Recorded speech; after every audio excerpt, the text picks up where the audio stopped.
Hey guys, welcome back to my channel Khushvika kitchen. कैसे हो आप लोग? आई होप आप सब अच्छे होंगे, स्वस्थ होंगे, मस्त होंगे।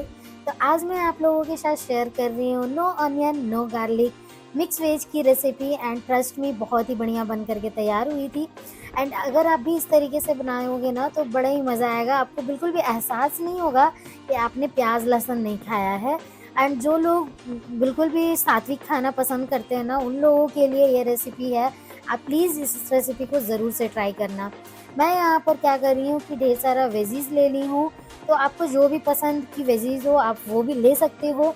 मेरे फ्रिज में ना फूल गोभी, मटर, बीट रूट, आलू, गाजर, शिमला मिर्च ये सब पड़ा हुआ था। एंड मैंने यहाँ पर पनीर भी यूज़ किया है। ये सब सारी चीज़ों को ना कट कर लेना है। एंड आप लोग ज़रूर से बताना कि अभी तो नवरात्रा भी आने वाला है ना, तो बिना प्याज लहसुन के खाना सब लोग पसंद करते हैं उस टाइम। तो चलिए यहाँ पे थोड़ा सा ना अब रेसिपी की ओर चलते हैं। तो मैंने यहाँ पर दही ले लिया, सारे मसाले मैंने निकाल लिए हैं। मैंने यहाँ पर ना ज़ीरा, काली मिर्च का पाउडर, लाल मिर्च और कश्मीरी मिर्च डाला है। तो मैंने कितना डाला ये मैं डिस्क्रिप्शन बॉक्स में दे दूँगी, आप वहाँ से जा कर के फॉलो करना। मैंने यहाँ पर कुकर लिया है, ज़ीरा, लाल मिर्च लेंगे, थोड़ा सा चटकने के बाद सारी सब्जियाँ डाल देना है हमें। और इसे तेल में ना फ्राई होने के लिए करीबन 5 से 10 मिनट के लिए रख देना है। उसके बाद मैं इधर मटर और पनीर को अलग से भून रही हूँ। उसके बाद फिर ना इधर जो दही वाला मिक्सचर जो तैयार किया था ना, उसे डाल करके करीबन 5 मिनट के करीबन भूनते रहेंगे, नहीं तो दही फटने का भी डर होता है, इसलिए इसे हाई फ्लेम में भूनते रहें। उसके बाद टमाटर की प्यूरी डाल देना है। इसे भी अच्छे से मिक्स करके ना 5 मिनट के करीब भून ले। देन सीटी बंद करके 2 सीटी आने तक कुक करें, ज़्यादा कुक नहीं करना है, नहीं तो भरता बन जाएगा मिक्स वेज की जगह। मैं इधर ना नॉर्मल आटा गूंद ले रही हूँ और इधर चपाती बना के तैयार कर रही हूँ। अगर आप व्रत रख रहे हो ना, तो बहुत लोग गेहूं का आटा खाना नहीं पसंद करते हैं, तो उस टाइम पे आप कुट्टू का आटा यूज़ कर सकते हो, साबूदाना का आटा यूज़ कर सकते हो।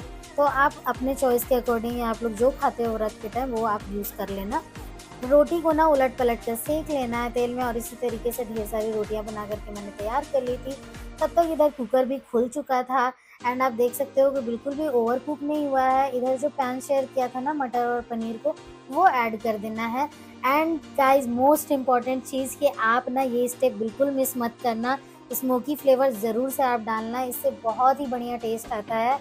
एंड खाने में ना चार चांद लगा देता है, आई थिंक डबल कर देता है टेस्ट को।